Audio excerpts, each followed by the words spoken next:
बिस्मिल्लाहिर्रहमानिर्रहीम। अस्सलाम वालेकुम। मैं मोहम्मद बाबर सुल्तान और आप देख रहे हैं यूट्यूब चैनल बाबू विलेज वाइब्स। अल्लाह के करम और फजल और शुक्र के साथ मैं हूँ ठीक, और उम्मीद करता हूँ आप लोग सब ठीक ठाक होंगे, खैर खैरियत से होंगे, जहाँ पे होंगे खुश होंगे। आज का व्लॉग करते हैं स्टार्ट। व्लॉग स्टार्ट करने से पहले जो व्यूवर्स मेरे चैनल पर नए हैं तो प्लीज़ मेरे चैनल को सब्सक्राइब कर लें और बेल आइकन बटन लाजमी प्रेस कर लें ताकि मेरी हर आने वाली वीडियो आप तक पहुँचती रहे।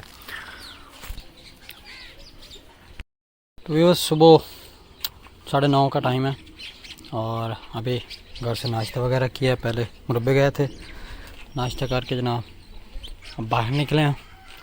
तो जानवर भी अपना अनाज की तलाश में इधर उधर घूम रहे हैं, कुछ मिल जाए। और डॉगी जनाब मुरब्बे से थक हार के आया, अभी रेस्ट फरमा रहे हैं। अभी फिर इन्होंने नाश्ता करके फिर मुरब्बे चले जाना है, तो अभी ये आराम सुकून फरमा रहे हैं। तो चलते हैं मुरब्बे की तरफ। और डॉगी मेरे पीछे पीछे आ रहा है, पता नहीं इसको क्या लग रहा है कि मैं कहाँ जा रहा हूँ, मेरे पैर पे है। तो अभी चलते हैं, डेरे में जाना है, देखते हैं डेरे में कौन है। तो भी बस टोबे आ गए थे सिटी, और यहाँ कोई स्प्रे वगैरह लेना था। तो थोड़ी देर यहाँ पे आड़ती की शॉप पे रुक गए थे, जिसको हम अपना अनाज वगैरह जींस वगैरह देते हैं। तो रीमीन साहब को वाईफाई मिल गया, पासवर्ड वो 10 से निकाल रहे हैं और चरियाले रेस्ट फरमा रहे हैं, थके आ रहे आए हुए हैं कपास लेके। तो अब जनाब वापस जा रहे हैं हम टोबा से घर की तरफ। काफ़ी टाइम बाद सामान वगैरह लेना था, वो लिया, अब लेके हम घर वापस जा रहे हैं। घर आते ही जनाब हमने खाना खाया। खाना खाने के बाद ट्रैक्टर निकाला, क्योंकि हमने आज बाजरा काश्त करना है।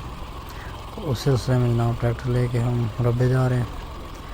तो हो सकता है लेट हो जाए, क्योंकि काफ़ी टाइम लगना है, काफ़ी ज़्यादा एकड़ है, 2-3-4 एकड़ है।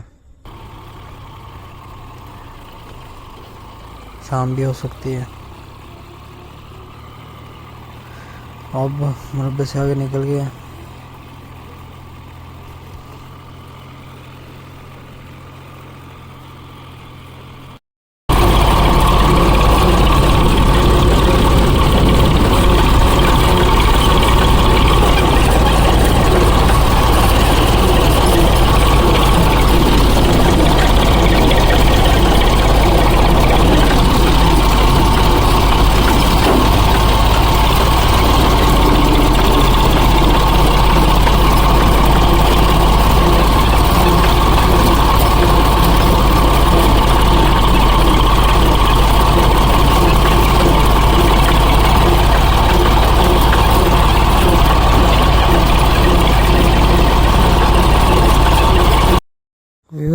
सारा काम मुकम्मल करके अब हम घर वापस जा रहे हैं।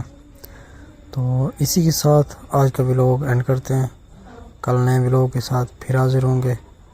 अगर मेरा व्लॉग ये पसंद आया तो प्लीज़ मेरे चैनल को सब्सक्राइब कर लें और बेल आइकन बटन लाजमी प्रेस कर लें, ताकि मेरी हर आने वाली वीडियो आप तक पहुंचती रहे। तो कल नए वीडियो के साथ, नए दिन के साथ, नए सोच के साथ और नई उम्मीदों के साथ, नई खुशियों के साथ फिर हाजिर होंगे। तब तक अपना बहुत सा ख्याल रखिएगा और मुझे दुआ में याद रखिएगा।